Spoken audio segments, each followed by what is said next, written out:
This is what it looked like to begin with, except the board was rotten underneath, and now it's all been replaced.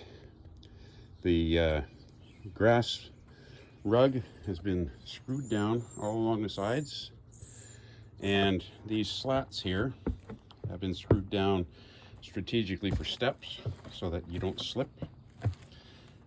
All right, now, like I said earlier, I'm a bit of a bull in a china shop. So what I did up here was, you can see I went all the way up along there because there's no step right there, and there's screws there and along this side. So those are held in with washers.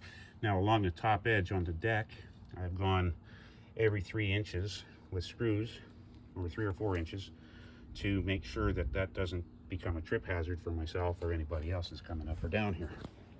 And that is how you repair a ramp. So all of that rotten wood there, and those couple of pieces of particle board, that was all that was left of this deck ramp.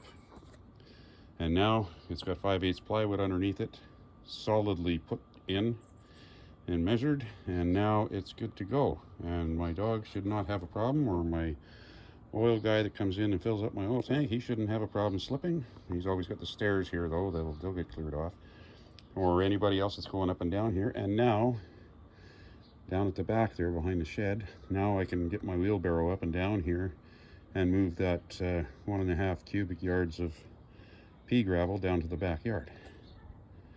So that is how you repair a ramp properly. Prep Rebel out.